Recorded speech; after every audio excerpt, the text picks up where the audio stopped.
Mondays to Fridays, 3:30 to 4:30 p.m. in the newsroom. You can't afford to miss it. Good afternoon, viewers at home. You are welcome once again to the Friday edition of the program in the newsroom. My name is Kayode Adebayo. Yeah, we are here once again with our usual discussion on issues affecting Nigeria.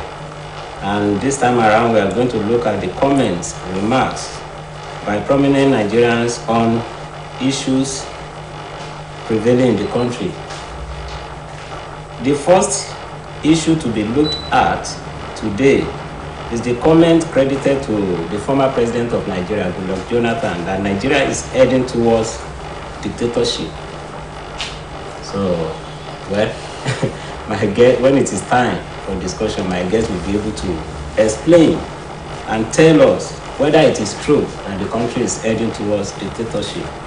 We're also going to look at the question posed to my guest in the newsroom today by the presidential candidate of the Labour Party, Peter Obi, asking when will the federal government name prominent Nigerians linked to oil theft and insurgency.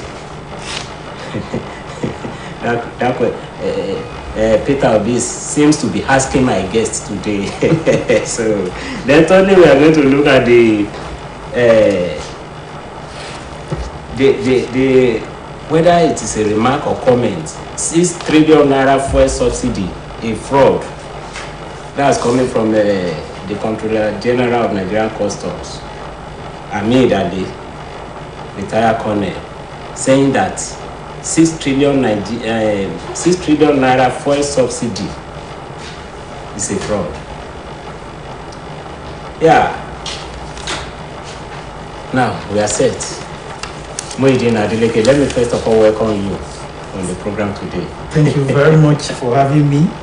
I say good afternoon to our esteemed viewers. Thanks for joining us. Thank you very much. In the newsroom. Yeah, thank you. Dele Aja is also around with me in the house. Dele, you are welcome on the It's nice, it's interesting to be here again. All right. Thank you very much. Yeah, Adeboye Popola, you are welcome on the program. To God be the glory. Yeah, let's start back into the newsroom. Okay, thank you very much. Let's start in fairness. And I will start from the person closer to me of all my guests, and that is Muhyiddin Adeleke. Nigeria is heading towards dictatorship. Muhyiddin, how do you see this comment? Is it true that the country is heading towards dictatorship? Yes, this is, we are talking about a former president of Nigeria, Goodluck Ebele Jonathan, GEJ. I want to say that being an elder statesman, Okay. you give it to him that he must have seen some things that probably we can't see. So I take you back to the dictum that what an elder sees under the tree, a child that climbs to the tree, The top of the tree. might not see. But be that as it may, I want to say that all might not be well with the country. We are all attesting to the fact that all is not well with the country. When you take into consideration the challenges we are facing, you talk about the general security, talk about that is made up of insurgency, banditry, and kidnapping, among others. You not probably be happy. If you are a good Nigerian, you won't be happy when you also consider the fact that the economy is not doing well as expected. Then you take into consideration also the protracted industrial strike by Academic Staff Union of Universities, ASU, among others. Even you talk of political situation in the country, that is politics. But I'm not I can't place where that is coming from when you consider the fact that Nigeria is a democracy, though not immune against vicissitudes of life. We can talk about the challenges facing our democracy. From time to time, successive administrations in the land are being accused of undermining the rule of law. That has not changed significantly. It is not just starting. I can allude to that fact. But when you talk of the country moving towards dictatorship, I can't place it. Okay. Yeah. Thank you. Dele, do you share this idea by the former president of Nigeria, Goodluck Jonathan, that Nigeria is heading towards a dictatorship? What are those things that you have observed that will make you agree that Nigeria is heading towards dictatorship? Okay, not only that I share that opinion, I will enumerate, I will highlight instances to support his assertion. And Jonathan, former President Goodluck Jonathan, is eminently qualified to say that. Of all the leaders since 1989, we have had, since 1999, Jonathan has been the best in terms of upholding the tenets of rule of law, of democracy.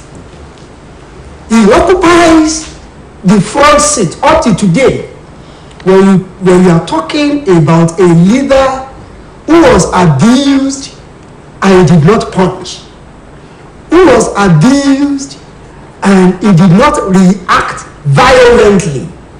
Let me tell you 2 or 3 examples. Agbajalingo, a journalist, is still in detention.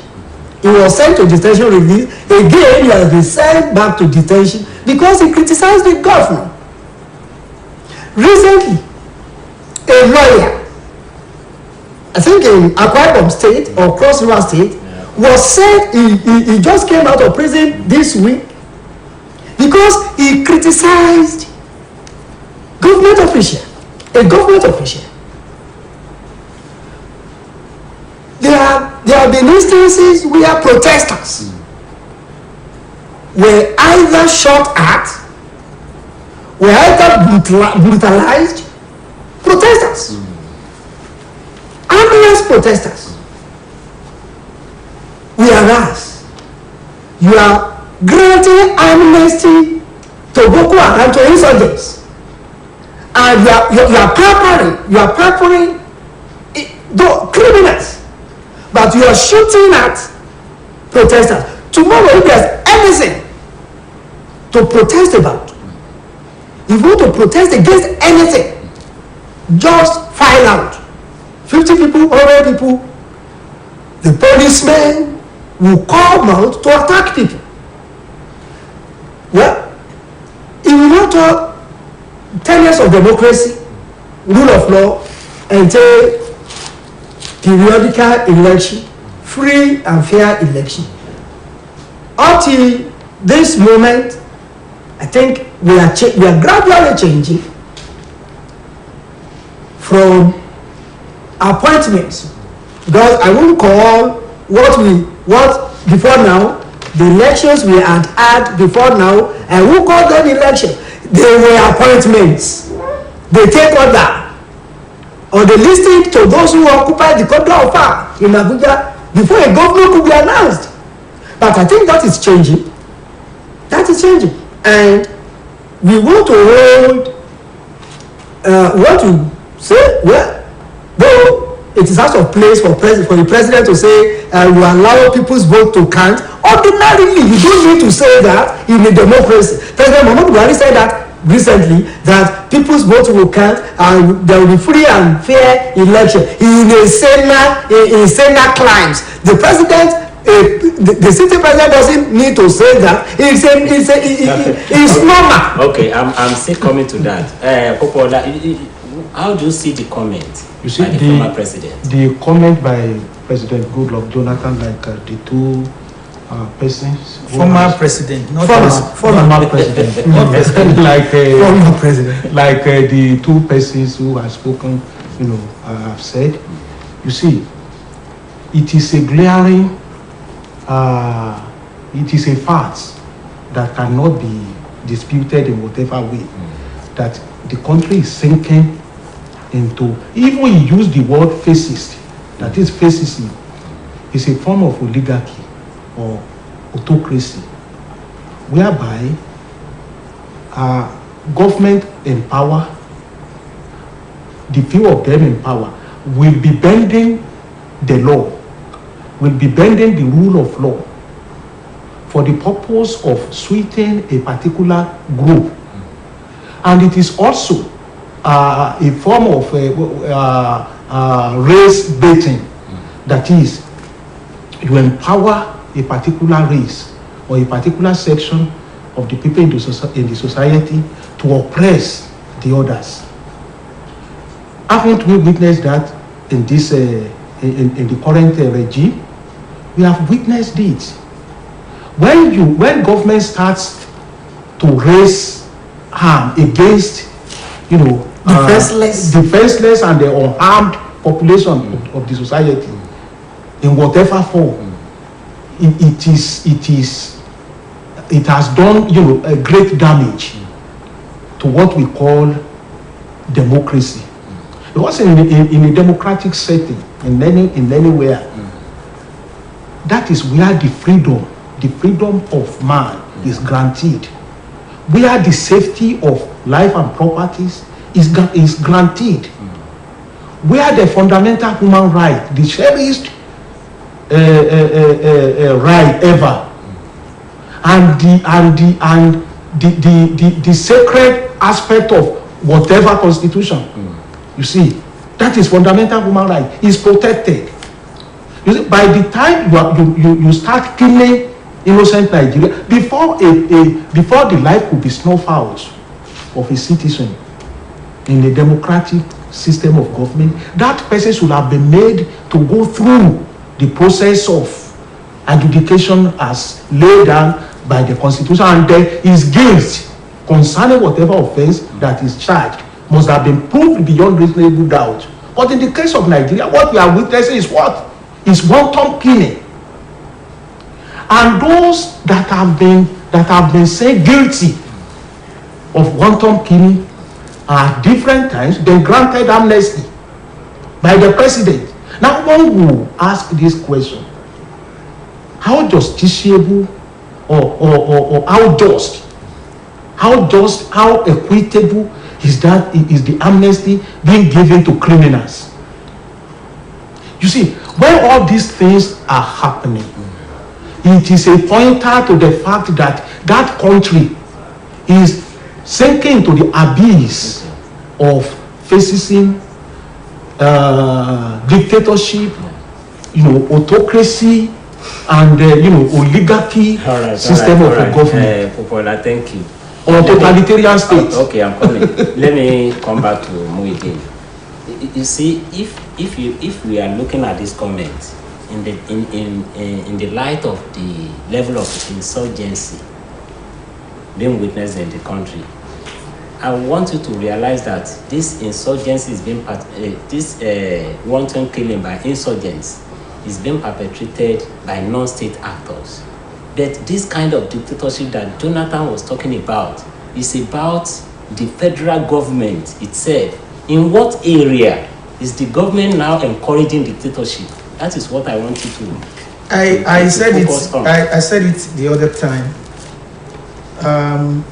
I want to say unequivocally that when Baba Olusegun Obasanjo was in power, we all could attest to the fact that he was a maximum president. Even the legislature also felt the fang of his anger. Yes. There was instability even in the leadership of the two houses of the National Assembly, the two chambers Yes. of the National Assembly then, and we can go on and on and on and on like that to point at instances of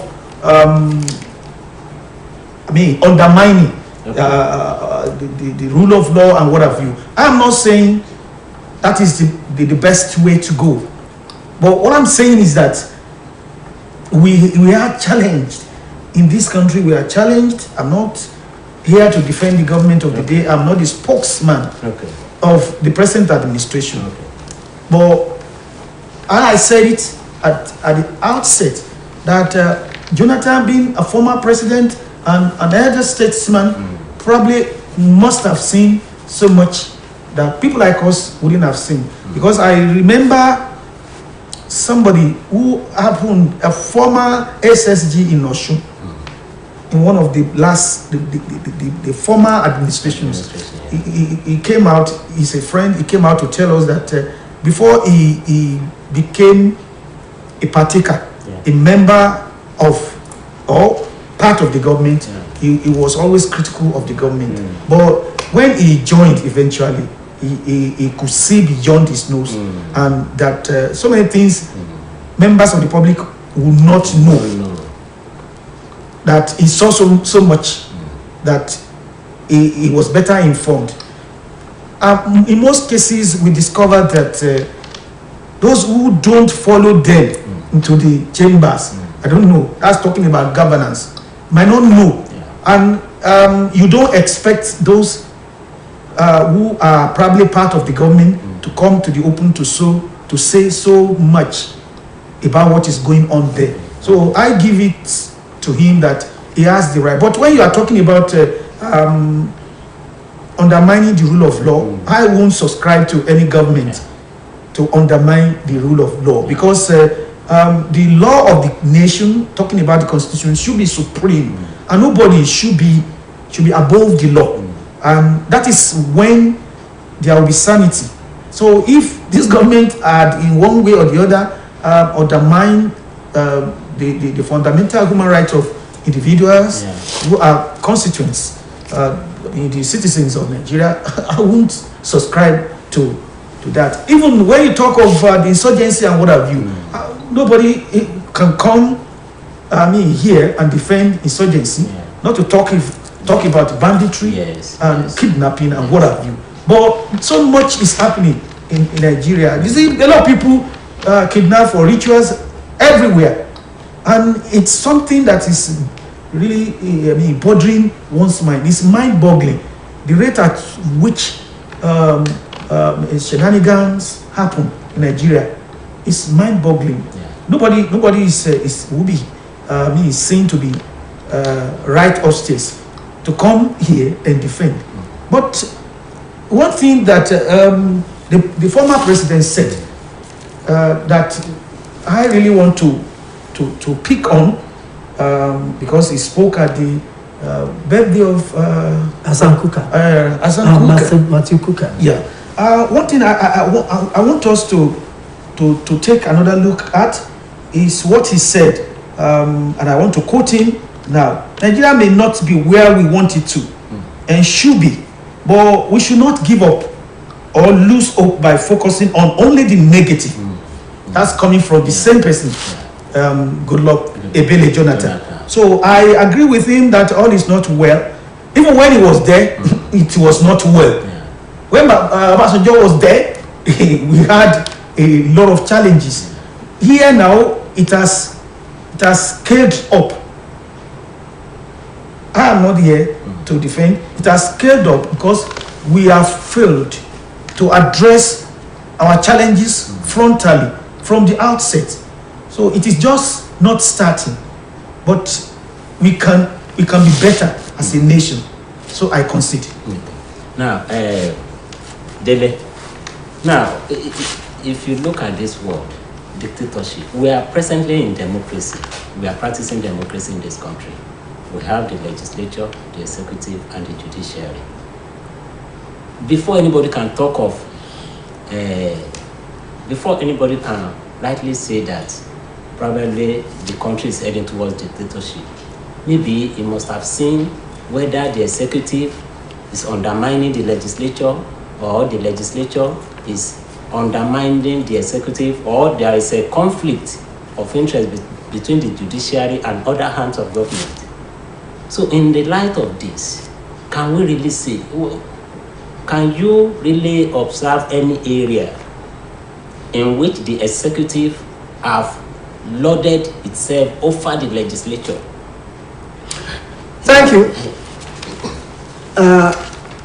Recently, the president, against all public opinions, approved 2.4 or 6 billion naira for cattle ranch in Katsina State. That came 6 months after ASU has been on strike, calling for revitalization of the university system, spent money on university. That came after the president had approved 1.4 billion naira to buy vehicles for Niger Republic. What dictatorial tendency could be greater than that, could be stronger than not listening to your people? Who are the people? Nigerians. Who are the Nigerians? Because like cattle ranch that you mentioned. Yes. I think the Katsina people where the ranch was established, those people were not saying they don't want it. It is only some parts of the country that the voice was pessivorous that they didn't want it. So how could that amount to? Why Katsina? Why Katsina? Because why not Kaduna? The president is from Katsina State. He's from Katsina State. Why not Gombe? Why not Oshi? Now, but others are coming. Coming. Others will be coming. Agriculture is in the concurrent list. Concurrent list is what the state can legislate on and what the federal government can legislate. What was the business of the federal government in approving 2.6 something billion naira for Katsina State? Katsina State that could take care of its own farmers. ASU, this ASU crisis. Katsina State government. This ASU crisis. Let me tell you, this ASU crisis cut across Nigeria. Yes. Probably you have a child in the university. Probably, and those in Igbo land, the Easterners, they have children in university. The Northerners, they have children in university. So the president should be more concerned. Even if the president did not approve any amount of money for any state, for anything, President Goodluck Jonathan, I hosted the ASU chairman OSBC yesterday on my program, and he said, former President Goodluck Jonathan came to a meeting, sat one-on-one with ASU leadership, and he signed an agreement, and he released 200 billion naira. Then for them to go back to classrooms, and they went back.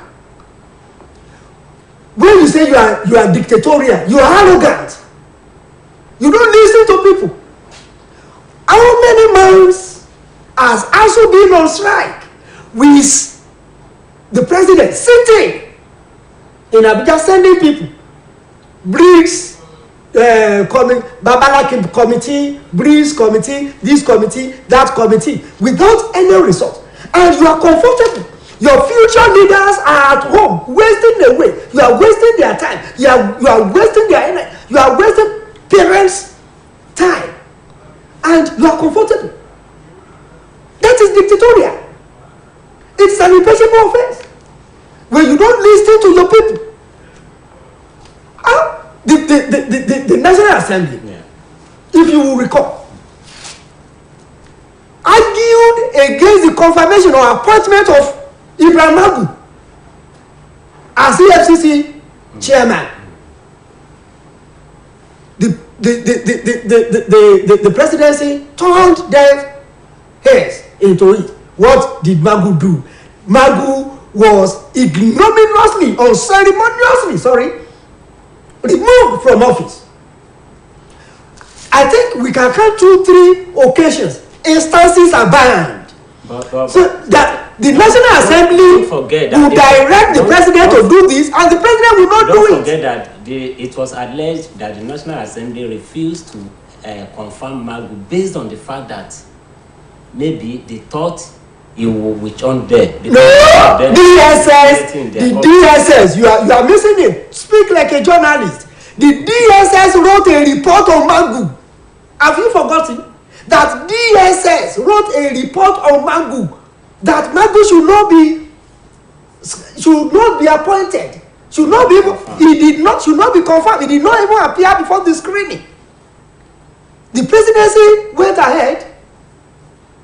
He spoke about Obasanjo. Obasanjo did so many.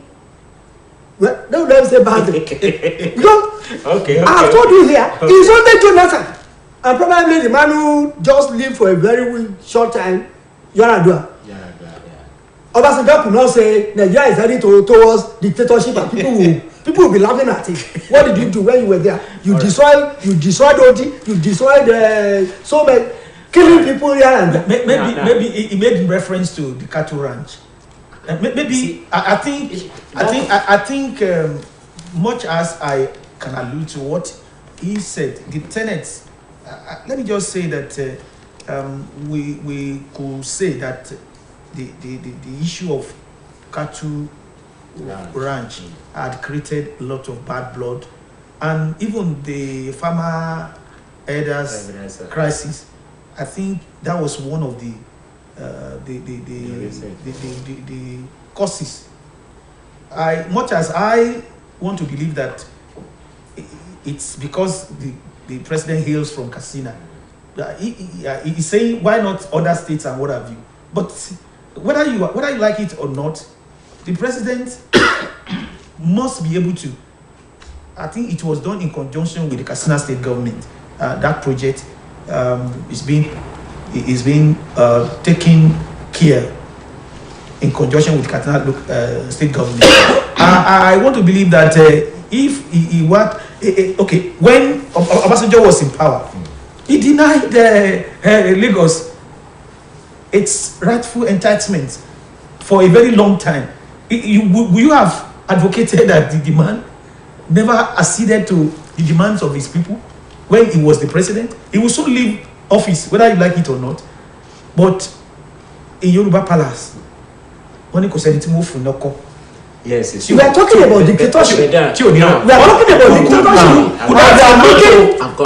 Dictatorial tendency. Now, this, if you see this issue, we don't need to confuse it together. Yes. Dictatorship, democracy. Yes.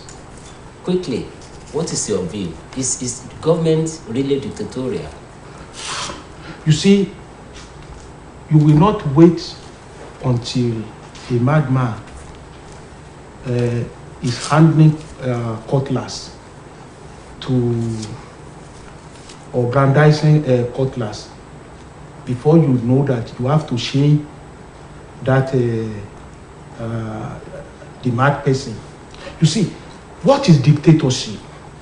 Dictatorship include the use of racially derisive language, actions, or other forms of communication in order to anger or intimidate or coerce people.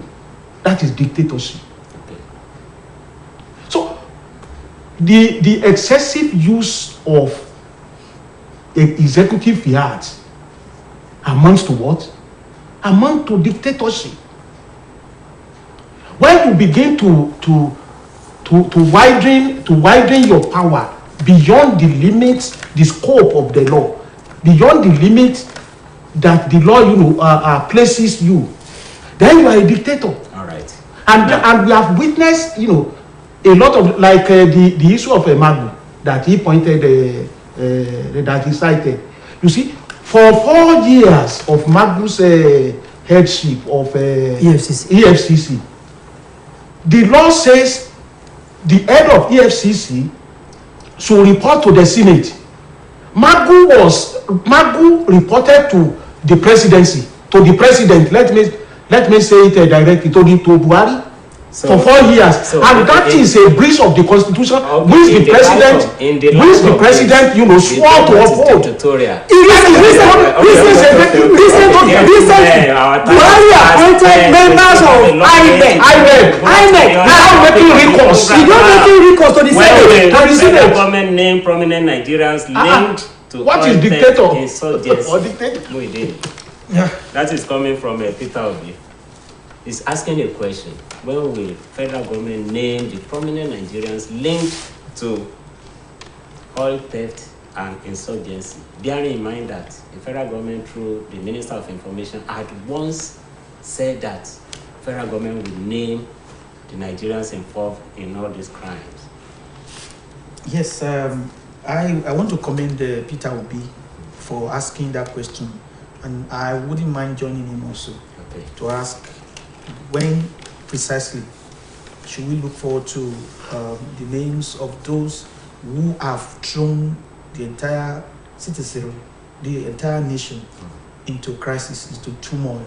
Recently, you recall that the governor of Kaduna State, El-Rufai, alluded to the fact that maybe the terrorists have probably established a parallel government in Kaduna State, and this is quite unfortunate. One is not happy that the federal government is not really on top of the situation, even though it claims to be on top from time to time.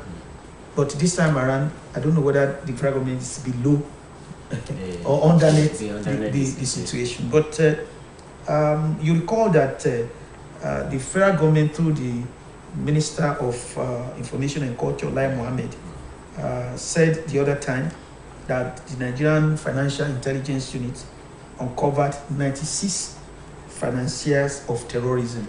Yes, it did not give the names of the sponsors and the companies linked with terrorism. If it were to be in the Senate climb, by now, those people should be cooling their feet. In detention and what have you. In fact, they should have been prosecuted because they have done the country an incalculable damage. They have done an incalculable damage to the psyche of the nation.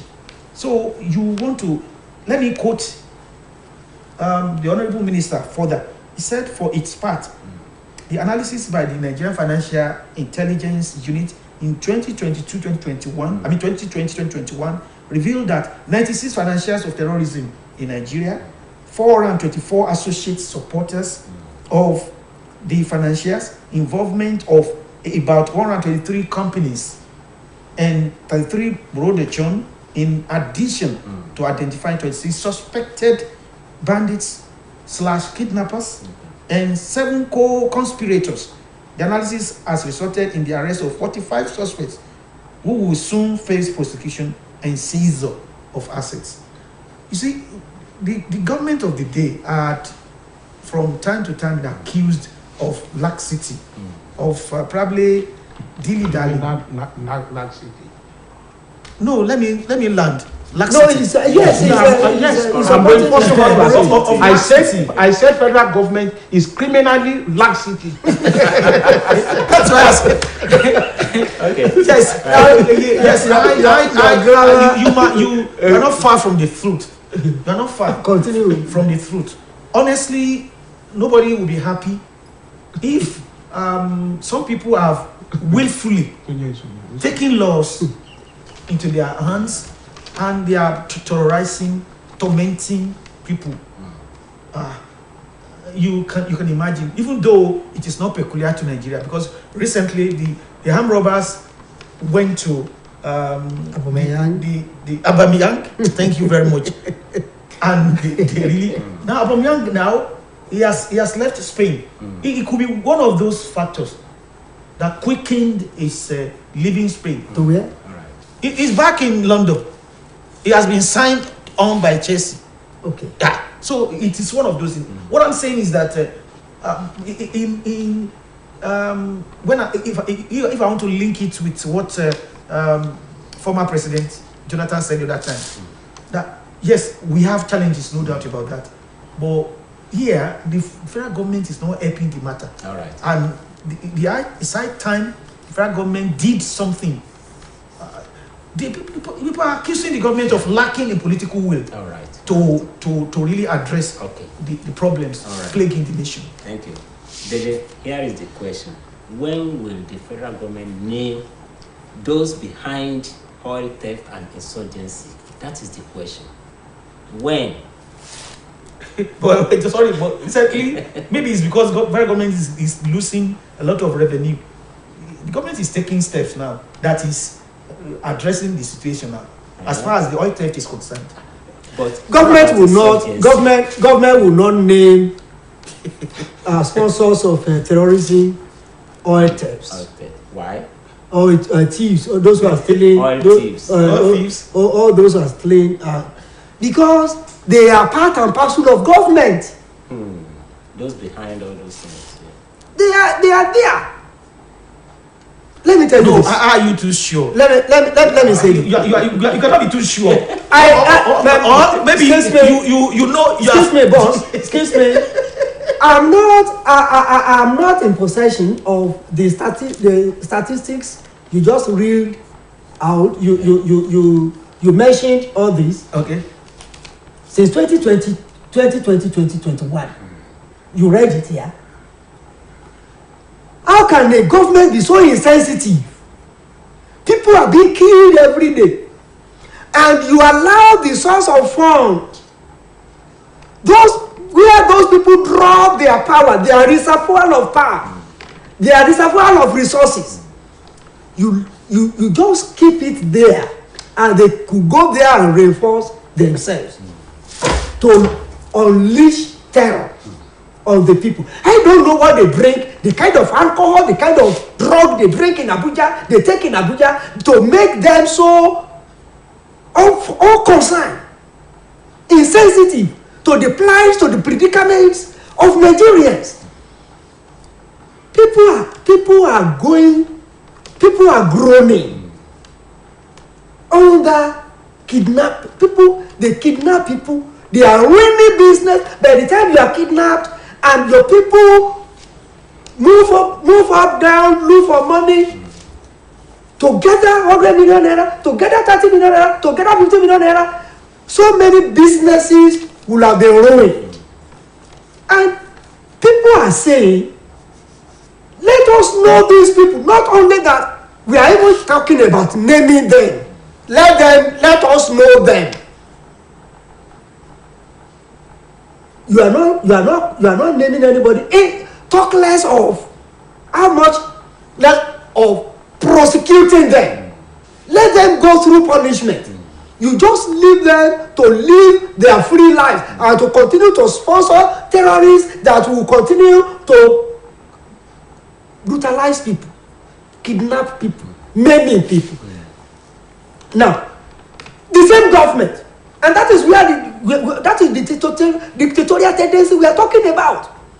The same government will keep Nnamdi Kanu in detention because he's sponsoring IPOB. All right. I'm coming to you. Adeboye. Yes. When will federal government name prominent Nigerians linked to oil theft and insurgency? You see, as long as this government is there, one will not expect the mentioning of anybody's name in connection to terrorism. Ask me why. You see, it is very difficult at times to be disloyal to your cronies. That is where I look at it. Because when one, takes a cognizance, take a cognizance and look at what is happening in Nigeria, one will not hesitate to come to the conclusion that those that are ravaging the country by way of, unleashing terrorist act, those who are maiming the country by unleashing terrorism on them. You see, there is one will say that there is a link somewhere between them and those who are supposed to enforce the law. That we bring their activities to a halt. Are you getting what I'm saying? Now, all what Lai Mohammed said at a particular press conference is not new to Nigerians. Somebody had said it. It is in public domain. What did he say? That both juristic and non-juristic persons are involved in the sponsoring of terrorism. Let them. Non-juristic. Yes. Because, look, what is terrorism? Terrorism cannot be perpetrated without the support of huge financiers, those who will put down huge amounts. Look at the weapon they use. Look at the way they have been trained. As far back as 2007, I think, that U.S. intelligence had warned this country that there is a particular there was a particular hill in Sambisa or something that where people are trained for illegal and illicit operations, but Nigerian government then didn't take heed to that to that intelligence. You see, for a group of people to be so harmed like Boko Haram, it takes the grace of huge amount of money. Yeah. All right. Aside that, Nigerians were prosecuted. Nigerians were prosecuted in United Arab Emirates. Okay. Some of them were convicted. Those that were at large, the United Emirates authorities sent their names to Nigeria. Yeah. Automatically, those people should have been under the watch or under surveillance of international police. Okay. They ought to have been arrested by now. And Obadiah Melafia, who retired from the CBN, disclosed to the world how CBN was involved in ferrying the money to Egypt to the sponsors of Boko Haram, where those people they appeal. Now, all those revelations, when you are lying there with the disclosure made by Lai Mohammed, you will see that the federal government is being nonchalant. The federal government is just being like a dicycle. Okay. The federal government is just being irresponsible and non-responsive. Because of our time, we now go to the third topic of our discussion this afternoon. Now, the 6 trillion naira fuel subsidy is a fraud. That is coming from a Comptroller General of Customs, Ahmed Ali, when he retired. Muideen, if a person like the custom boss will come out and say that the 6 trillion naira fuel subsidy is a fraud, how do you see this comment? Yes, it's better placed to Colonel Ahmed Ali retired is better placed to see it all. And when you see something, you must say something. That is the saying now. Nigeria, there are so many iniquities, misdemeanors, and vices being perpetrated by everybody, every Tom, Dick, and Harry. the leaders are really, yes, we can point accusing fingers at the leaders because they are supposed to provide they are supposed to lead by example, to give us exemplary leadership. And when people see that leaders are not upright, then people will be let loose, and everybody will want to partake in the booties. When you consider the fact that we are said to be consuming 60 million liters of fuel every day,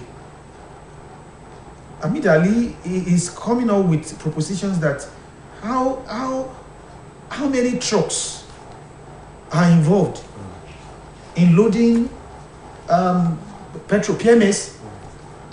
Are we really serious?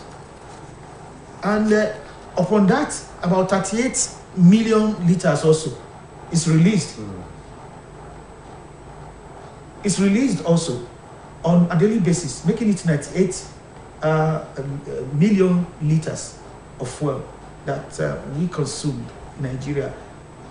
What this translates into is the fact that about 38 million, if truly we are consuming 60 million liters, about 38 million is smuggled across the borders. Who are those behind the smuggling? The other time, Kyari came to the open to allege that PMS, petroleum, is stored in places of worship and what have you. To a large extent, he might be right by when he said that those that are involved are highly placed individuals in the societies. They are probably the untouchables.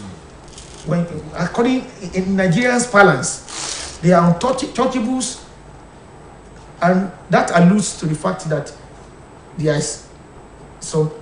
some elements of insanity. There are some elements of undermining the rule of law.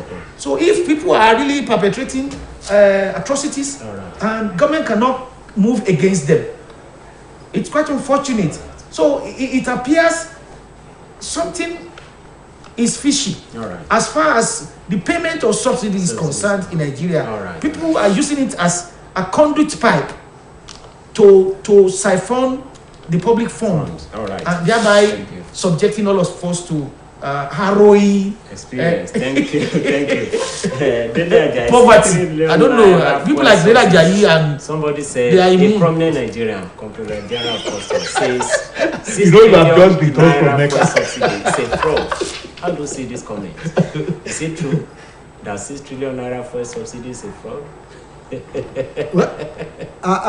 It is good that it is coming from the Comptroller General of the Customs, highly pleased. Yeah. He has his own intelligence gathering mechanism, and highly connected. It is good that he is now the whistleblower. And that is coming from him. Yeah, and that tells you the decadence, the kind of rot in the system. You can steal billions of naira and get away with it. Even particularly under Buhari. This present administration has been fighting corruption on the pages of newspaper, on television, making noise. But I want to tell you, former President Goodluck Jonathan fought corruption more seriously than this government. I wouldn't know whether this kind of monumental theft, stealing, happened under Jonathan. Go to the department or the Ministry of Humanitarian and Disaster Management, this and that. Listen to that humongous amount of money, huge sum of money being spent frivolously on. So you wonder. So we have as much as this, and we are still borrowing. Trillion in trillions. And people are stealing by the day, billions, trillions every day. Yeah, let me go to Nigeria is Adeboye before we round up on the program. 6 trillion naira fuel subsidy, a fraud. you see, when in government department today, federal level, you will see that more than that atrocity is being perpetrated or are being perpetrated. Sorry. You see, remember the whole meal of a thing. You remember during the COVID-19, when everybody was at home, the woman came up with a bill saying that she spent so colossal amount. The amount that ordinarily would have been the budget of this country if we have a prudent person at the ends of affairs. But the woman said she spent that money and there is no inquiry up till now. The case of Akpabio, who was tried, and in the course of investigation by the House, Niger Delta Commission, if somebody went into coma, in syncope, and that was the end of the probe. Nothing will happen on this. Nothing will happen. Nothing has happened, and nothing will happen. So why will billions will not go into abyss? The Accountant General that was removed recently. Accountant General. It was unfortunate that even during Jonathan's administration, Jonathan was quoted to have said that what people refer to as corruption there was mere stealing. So yes. I don't know, mere stealing, then corruption. But under Jonathan, law was enforced. Law was enforced. We need to go on the program for today. Viewers at home, this is where we are going to call it quick for today.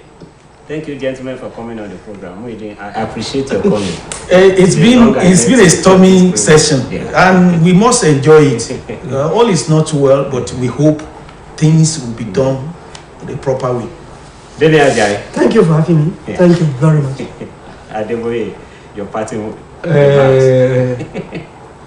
Former President Olusegun Obasanjo said recently that look, if you deserve a change, but that change will not come to you on the platter of gold. This is the time to affect the change. Thank you. All right. Viewers at home, this is the convenience spot for us to call it quit for today. Next Monday is another edition of the program where you meet my colleague again in the newsroom. Until Monday, I am Kayode Adebayo. Bye-bye.